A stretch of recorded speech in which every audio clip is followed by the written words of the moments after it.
It really gives me great pleasure to introduce someone who, if she wasn't here, none of us would be in the room here. If it wasn't for the Heron Foundation's faith in us when all we had was concept, no proof of concept. Today we have the proof of concept. And it just brings joy and real happiness to welcome Dana to the stage right now. A terrific person, too.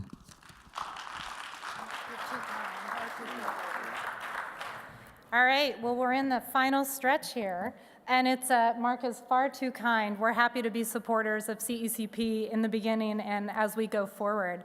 It's my pleasure today to get to introduce Steve Collis, the President, Chairman, CEO of AmerisourceBergen, a leading healthcare solutions provider. He tells me he's been with the company 25 years next month, serving as CEO since 2011. And during this period of time, AmerisourceBergen has really enjoyed pretty extraordinary growth. Revenues have grown by more than 80%. Employee count has reached more than 21,000 in more than 50 countries. And I think importantly, Mr. Collis, to today's point, has spearheaded the creation of the AmerisourceBergen Foundation, which supports healthcare-related causes and educational opportunities. And under his leadership, AmerisourceBergen was recognized by Diversity, Inc. as a noteworthy company. In addition to serving, wait for it, in addition to serving all of his roles at AmerisourceBergen, Mr. Collis is board member at the International Federation of Pharmaceutical Wholesalers. He's a founding vice chairman of the American Cancer Society's CEO Against Cancer. He serves on the National Board of Governors for the American Red Cross, and I was exhausted reading that list, so we appreciate all the time you put into our communities. Under his leadership in strategic investment and acquisitions, AmerisourceBergen has expanded its breadth of services and solutions, resulting in unprecedented customer relationships, global reach, and deep expertise that's shaping the healthcare delivery business. Mr. Collis has forged a clear path in advancing AmerisourceBergen's purpose of creating healthier futures. And he has the wisdom to have CECP's own indelible Doug Conant on his board at least through Wednesday, as I understand it. So with that, please, a warm welcome to Steve Collis.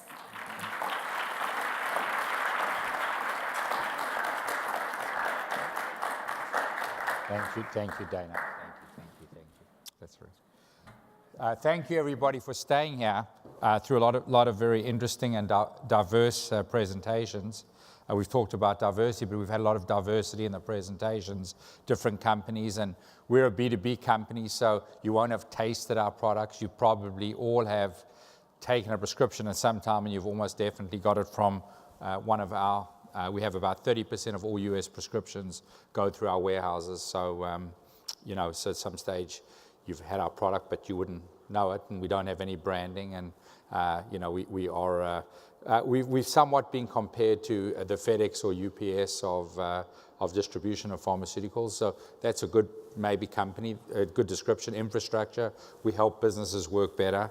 So I'm pleased to be here today, and I am sad that this is our last week having Doug as a board member and Doug's people orientation has been outstanding.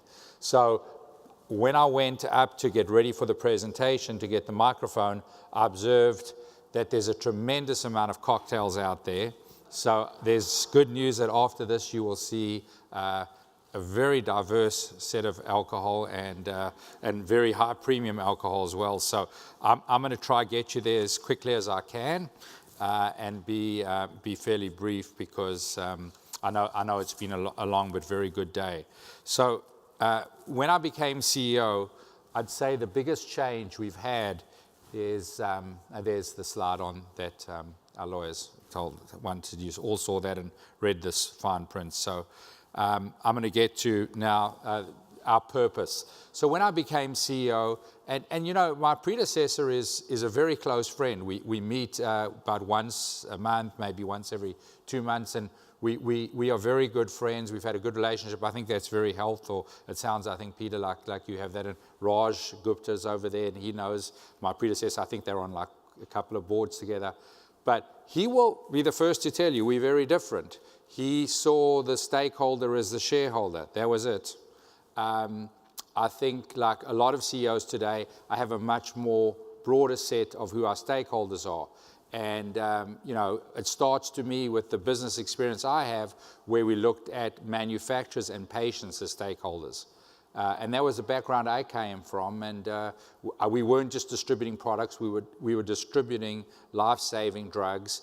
And our customers were the manufacturers who were bringing these innovative, life-saving, life-changing, changing the demographics on cancer care, which is where most of my background was. And I always had a strong sense that it was a privilege to distribute these products, to handle them, and looked at what else can we do around this channel, this ecosystem that we have.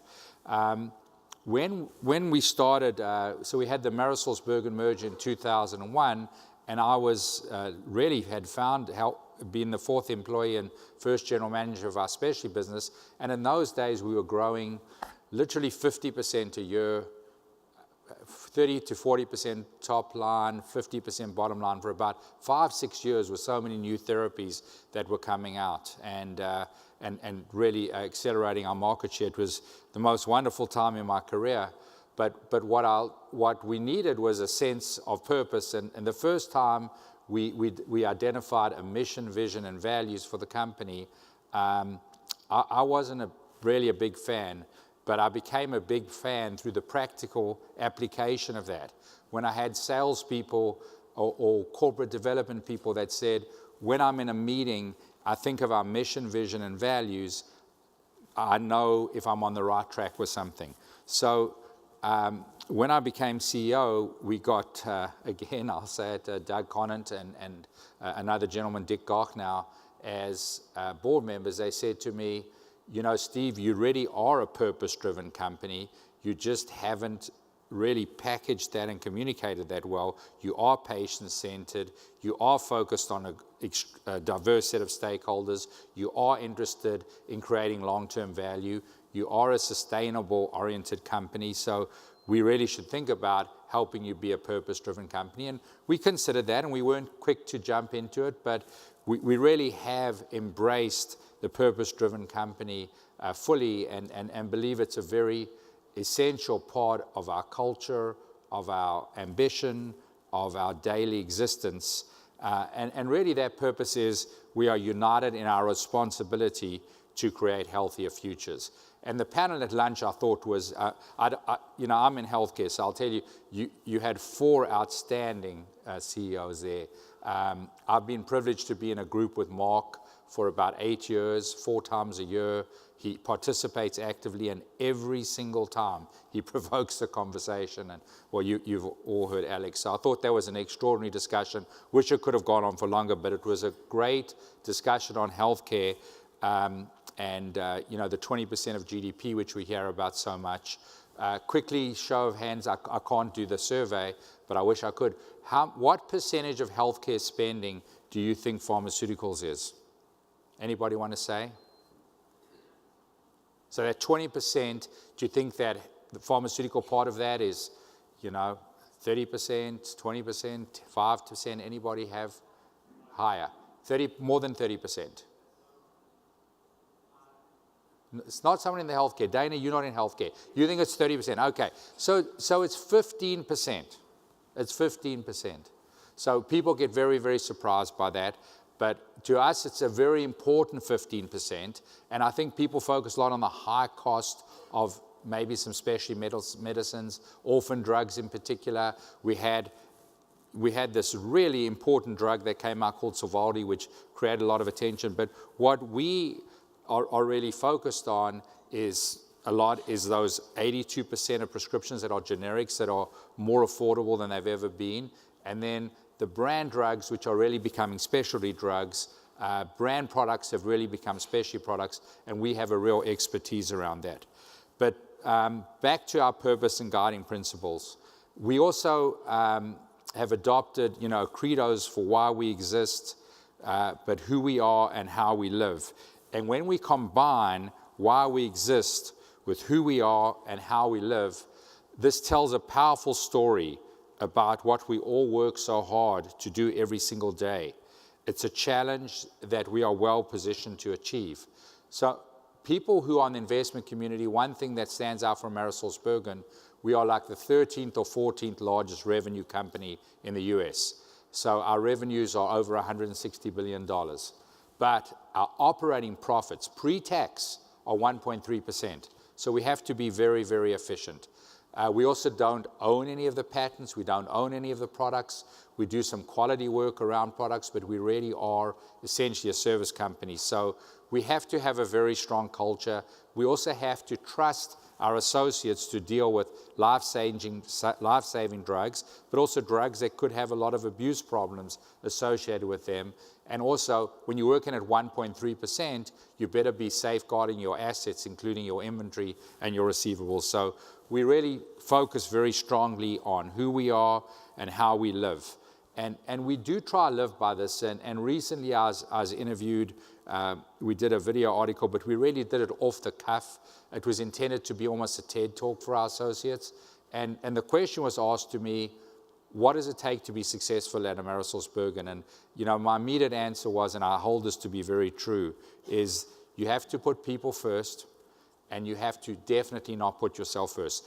Every successful direct report I've had has put their associates first. They've never argued about their compensation, their bonuses. They've always tried to advocate for their people. And that, I've never seen anyone be a self-promoter be successful at AmerisourceBergen.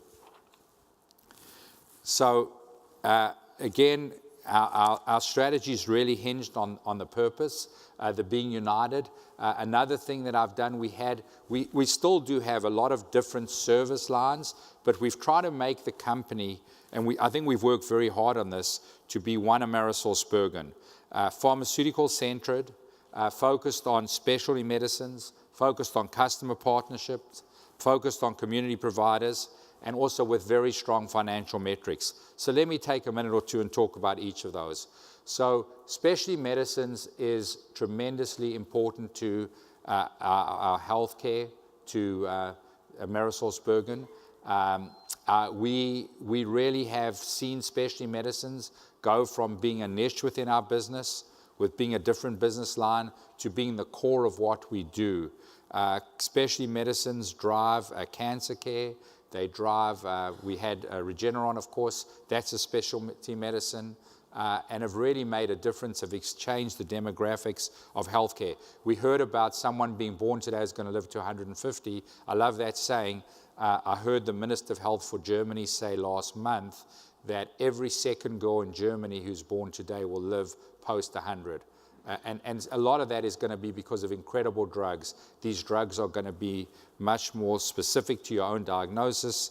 They are going to be much more targeted, and they're going to come in unique forms, cell therapies, gene therapies, and they're going to use your own DNA, so they're going to be incredibly effective. And AmerisourceBergen wants to be right there to help those products get delivered. Community providers. This is one of my favorite parts of our business. So we have 3 community provider sets that are smaller than a lot of our customers.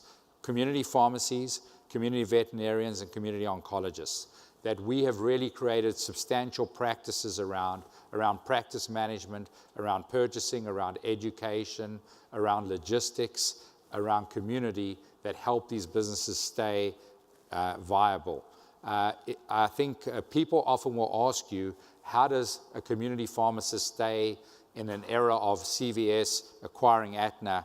How does a community pharmacy stay in business? And the reason is great service. They are cornerstones of their community. But it's also, honestly, in the US, it's the 3 large wholesalers that help with financing, help with insurance contracting, help with merchandising, help with store layout, and also give them a sense of community so that they can benchmark and also help with adjudication information, analytics. So they have some of the ability to do services that larger competitors can do. Customer partnerships, this is really where we think about our larger customers, and we have an incredible blue chip roster of customers, starting with Walgreens. So a good 30% of the revenues that we do are with Walgreens. Essentially, every single prescription you get from Walgreens or here in New York, we had JetBlue. So, you know, the JetBlue of New York is Duane Reade, and that's, of course, owned by Walgreens. And we serve every prescription for those stores, essentially. There may be, you know, a few exceptions, but we are the wholesaler and very proud to be the supply chain backbone for Walgreens in drugs. We also have, in our community veterinarian business, we have a partnership with Banfield that's owned by Mars, who's the largest community practitioner for veterinarians. So that's another example of a long-term partnership. In oncology, we have Florida Cancer Center, long-term partnership, lots of interesting co-development, lots of development of programs, lots of help on financial and inventory matters, and those are the long-term partnerships we think. Other well-known partners we have are Kaiser and Express Scripts, which is now part of Cigna.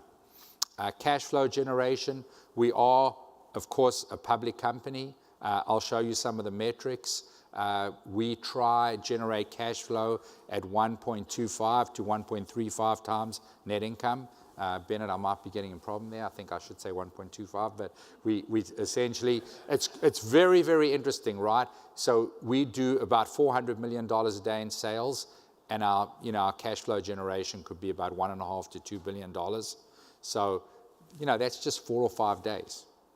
So to us, like the day that a year ends on is very, very meaningful. Like this year, our fiscal year ends on a Friday, so it's hard to meet cash flow generation goals because Friday is our worst day. Tuesdays is our best day because we have the Monday receipts. So that's a sort of, it's very, very tricky, right? So you can think about it as about elephants can dance, right? We have to do, that's very, very tricky to manage those sort of profits on those sort of sales, but we are very, very adept at doing that. And to do that, we have to drive performance.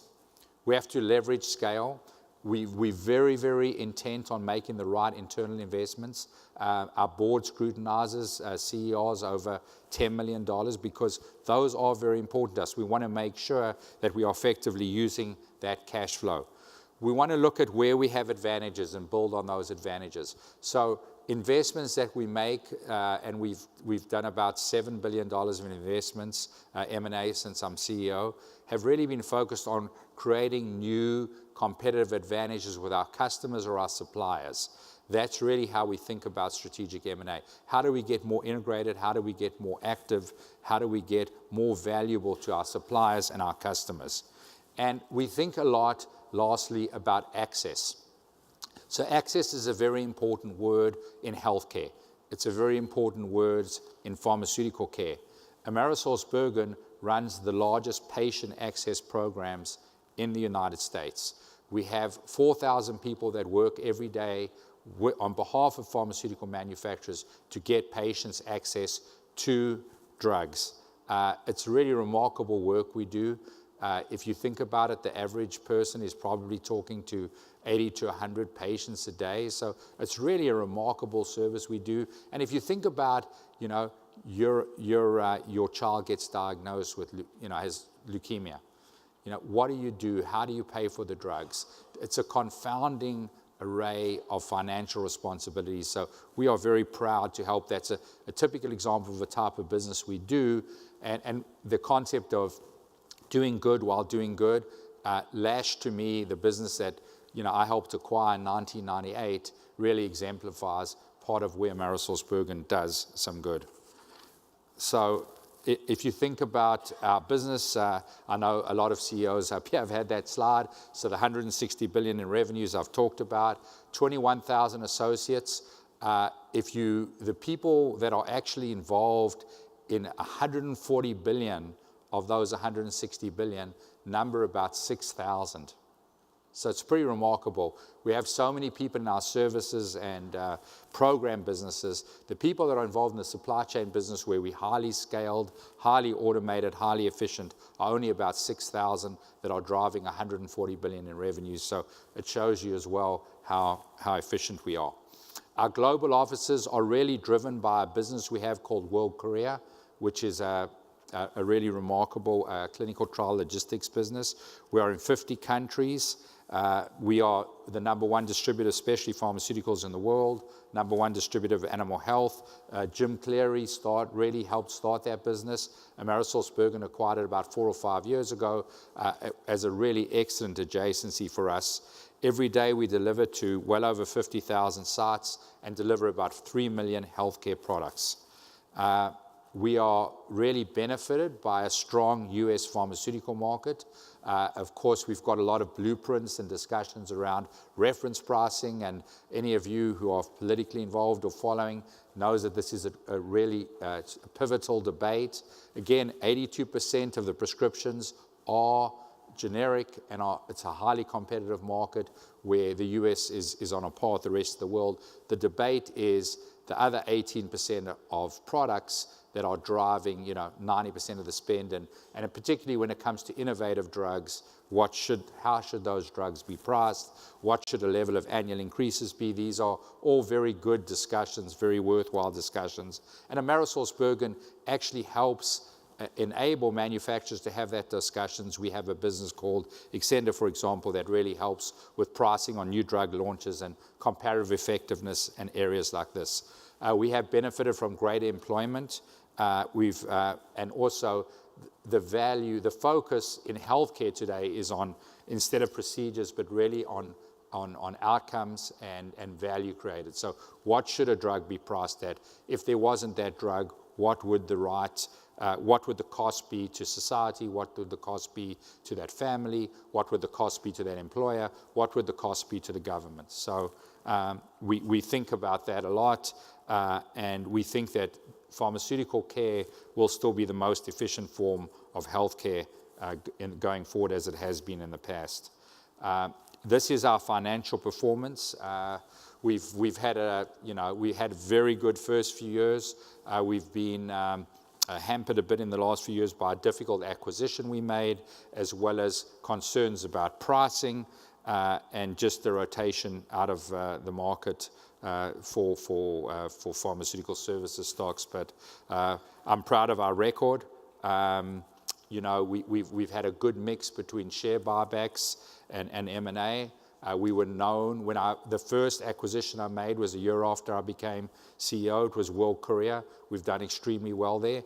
The first shareholder meeting I went to after that, the first sell-side conference, I literally nearly had a rebellion from a whole lot of the buy-side people.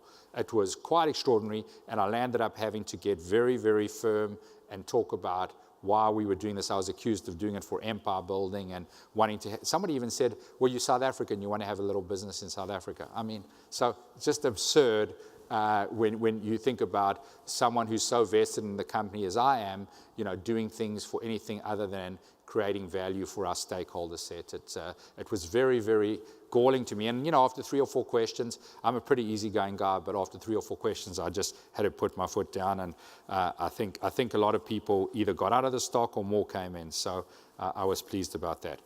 We organized really in 2 big segments: pharmaceutical distribution and strategic global sourcing. Those are our core businesses. That's where I told you that we have probably about 6,000 to 8,000 people working in total. We have some services companies that are in distribution, but that's where the core supply chain logistics work gets done with all of the primary distribution businesses that I talked about, those large customers that I talked about. We have very efficient sourcing teams. We negotiate with manufacturers constantly. We negotiate with sell-side contracts, we call them. We're busy with those all the time with large and small customers. The lighter, the blue bar, is our commercialization services and animal health. Those are businesses that we all like to grow around 10% a year. They help enable the launch of products. They help manage products throughout their life cycle, and also a higher growth, non-payer affected, non-reimbursement affected animal health market, where we are #1 in the US and the largest also of production animals, the largest distributor of production animal solutions is really in that segment, as well as many other exciting businesses, Lash, which I talked about, and World Courier. So we are a very well-known name in commercialization services for manufacturers. So on the sustainability and accountability front, Susan Lorenz Fisher's here. She heads up both our foundation as well as our environmental programs we've really developed in this area. We'd always been fairly conscious of it. So, for example, all those deliveries that I told you we make, those are all recyclable boxes. When we go and deliver, we pick up the boxes that we gave to the customers the next day. And that's probably, I worked out, 300,000 to 400,000 boxes that go out every day and that come back. So we're very proud of that. We are working to make our new warehouses solar powered. So we've partnered with Clearway Energy Group. These solar panels will reduce operating costs for AmerisourceBergen and produce sufficient electricity to offset more than 80% of the facility's annual electrical consumption from the grid. So we've done that so far in Sacramento and Phoenix, and we'll look to do that some more. What I'm especially proud about is our AmerisourceBergen Foundation. That was something that we introduced. We recently donated $25 million, the corporation donated to the foundation to help with the opioid crisis. And we focused a lot there on education. We help with summer camps for kids of addicts. This is something that I'll tie in very closely to our governance. I was strongly encouraged by our board to think about as a fundamental healthcare participant, that this is part of the responsibility you have to help improve communities, to help with this crisis. It is a crisis. We're the largest distributor of prescription drugs in the US, and we should really think about our role as being one that is solutions provided and can help with the management of this crisis. So our board really encouraged us to step up, and I'm proud of the efforts that we've made in this area. Like everyone else here, our board is a very strong partnership. We have 3 women board members. I get a lot of recognition for that. I think it really should be more. I see Peter nodding, so it really should be more. But the 3 women, we have our lead director, who essentially functions in many ways like the chairman of the board, is a former FDA commissioner, Jane Henney from the Clinton administration. I have a very strong partnership with her. I have honestly tremendous respect for her regard, and she really sets the tone for our board. We also have Ornella Barra, who constantly gets rated as one of the most powerful women business leaders in Europe, and she's on our board, who represents Walgreens, and she's another great partner, and Kathy Howe, who was recently appointed chairman of Bungie. So I'm very proud of our board, and I believe we have a really productive relationship with them. So I'll wrap up a bit here with some recent environmental, social, and governance highlights, including the one that we just got today. We were recognized as one of the top places for members of the LGBTQ community to work, and we got a perfect 100 rating for that. Being safe, our associates feeling safe at anywhere AmerisourceBergen has offices, has presence, has associates, is incredibly important. That's a non-violable principle. It's very important to us. We've recognized for green building certification. Our 2nd annual corporate citizenship report was just published. We'll have our shareholders meeting this week, and we'll be able to update our shareholders on all the progress we've made on all these important initiatives. Also, Gina Clark, who's on our executive leadership team, has HR, government affairs, and communications and marketing, was recently nominated, despite somewhat of the high profile we have from being a pharmaceutical company in this era. She was nominated for Corporate Social Responsibility Professional of the Year for the work she's done with our foundation.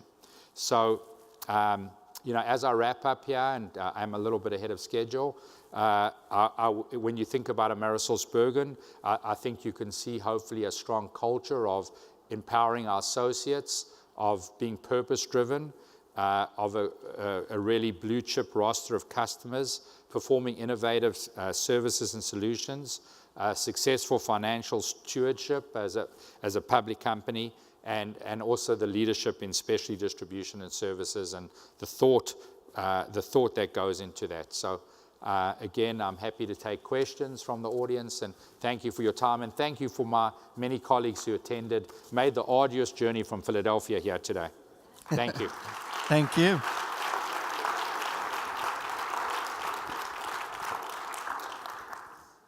Please use Slido as well. You can even do that if you're in the room, slido.com.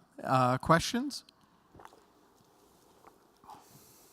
I'm sure there's got to be questions. This isn't a shy group. I think everyone's took those cocktails comments seriously. And we have one more session. I know, I'm joking.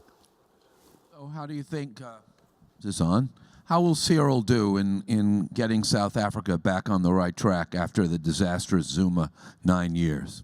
You know, well, I think I really wish Mr. Ramaphosa good luck. I think he's well regarded. People are so optimistic. There's tremendous problems in South Africa. You know, it was very sobering to me. I've lived in the U.S. This is my 30th year, by the way. But it was very sobering to me to learn that when I was growing up, for every $6 that was spent on my education, there was only $1 spent on a black kid who lived, 10 miles away. So that's, that's unfortunate. And when I was 16, there was a tremendous upheaval in South Africa, and we can talk about it over a cocktail, but yeah. So, but the kids never got education. So there's tremendous challenges there, and we do wish Mr. Zuma Godspeed as he leaves governance to people that are better qualified. Yes, that's true. Fair enough. There's a question there in the back. Hi, Jay Coe with the Lightsmith Group. It's a great presentation, and the healthcare sector and pharmaceutical role in it is really important. I'm going to ask you a little bit of an orthogonal question, I guess, which is, are you considering at all the impact of climate change risk on your operations, both from an opportunity set and also from the point of view of your own extended supply chain? 50 different pharmaceutical manufacturing sites were leveled by Hurricane Maria in Puerto Rico, causing some saline product shortages. You're also seeing some knock-on effects now from wildfire and other kinds of physical events that are changing the dynamic around healthcare demand and pharmaceuticals, also in animal health. I'm just wondering if this is actually starting to impact your business at all and the way you're thinking about risk management. Thanks. We haven't, but that's really something we should be thinking about. And, so this March board meeting is our strategy and session. And also with that, we have an extensive session on enterprise risk management. And we're very effective. And also, as you heard, I'm on the board of the American Red Cross. So I'm well aware of what happened 2 years ago in the country. It's quite remarkable. And I think a good warning to all of us. So thank you for that warning. Susan's got that. We'll include that in our enterprise risk management. Another question from Wall Street Webcasting. Your story is very impressive. Do you have a specific leader or leaders at the company that heads up specific initiatives that you want to mention? Well, certainly I want to I mentioned Susan Lorenz Fisher, who heads up our foundation, also our sustainability efforts. And Susan reports into Gina Clark, who's the executive I mentioned, who is most closely associated with our foundation. And by the way, we're moving our foundation to an external board. We don't want to have any internal, so that we can have outside experts, because we really want this to be as delineated as possible and away from core business interests, but really focused on that stakeholder set and the patients in particular, where we have the most real empathy for the crisis and other crises, including affordability of cancer drugs and other good areas that are. Just quickly, I'll tell you our foundation. We built a new distribution center in Haiti where no drugs were being safely stored in Port-au-Prince after the hurricane there. That's one of the projects I'm most fond of. We also helped create a school in Kigali to teach about the safe storage, transportation, and utilization of pharmaceuticals in Africa.